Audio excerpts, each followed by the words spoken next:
किसका? पृथ्वीराज। ये एरिया है जयचंद का, जयचंद्र का।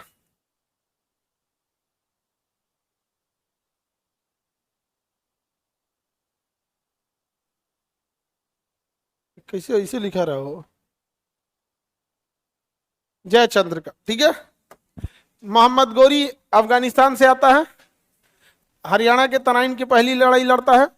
तो जब 1191 की पहली लड़ाई होती है तो ये दोनों मिल के लड़ते हैं। अब मोहम्मद गौरी को क्या करते हैं? हरा देते हैं। मोहम्मद गौरी को हरा देते हैं। तो कौन से में? 1191। कौन हार जाता है? मोहम्मद गौरी है, क्योंकि ये दोनों लोग मिल के लड़ाई लड़ते। लेकिन जयचंद को पता चल जाता है कि इसकी बेटी संयोगिता का प्रेम चल रहा है किसे? पृथ्वीराज। ये भड़क जाता है। कौन? जज। और स्वयंवर रख देता है कि मेरी बेटी जिस राजा को पसंद करेगी उसी से विवाह कर देंगे। अब पृथ्वीराज चौहान को निमंत्रण ही नहीं देता है। तो पृथ्वीराज चौहान स्वयंवरे में से लेके चल जाता है। एगो तो बेइज्जती किसका? जयचंद का। उसमें से घनघोर बेइज्जती स्वयंवर से लेके चलता है।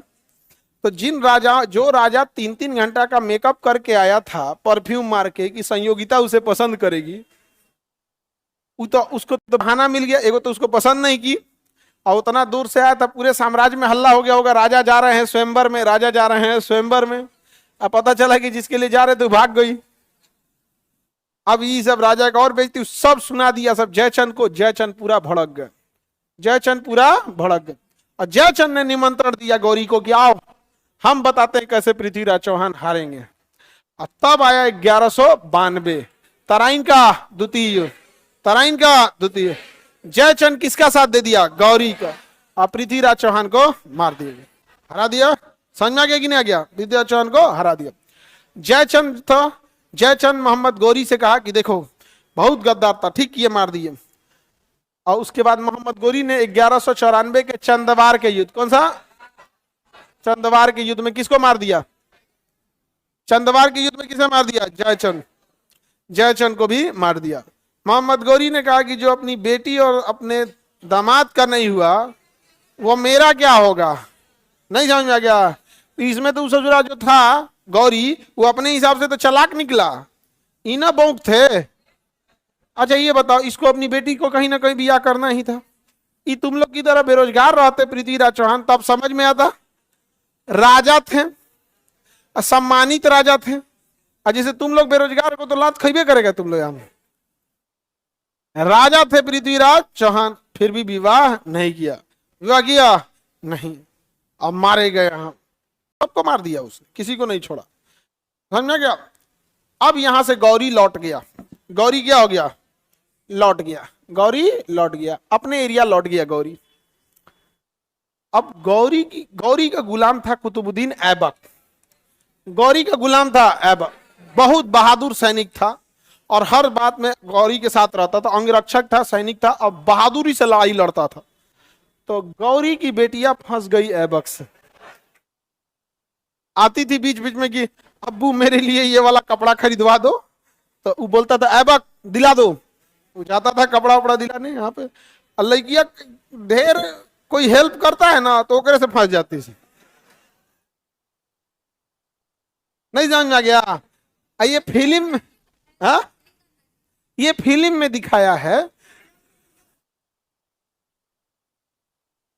फिल्मों में दिखाता है ना, फिल्मों में दिखाता है कि लड़की जा रही है, गाड़ी का अचानक ब्रेक फेल हो गई, गिर गई, एक्सीडेंट में कोई आएगा कूद उद के बचाव हो जाएगा, ओकरे से फंस जाएगी। तो धीरे धीरे दिमाग में लड़कों के बैठ गया कि इनको मदद कर दो तो ही फंस जाती है।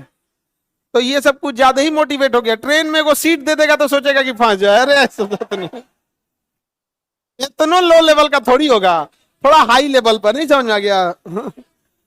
तो ऐबक उसको मतलब फंस गई। ऐबक किसे फंस गई? गौरी। अब गौरिया जो था ना भड़क गया किस पे? ऐबक।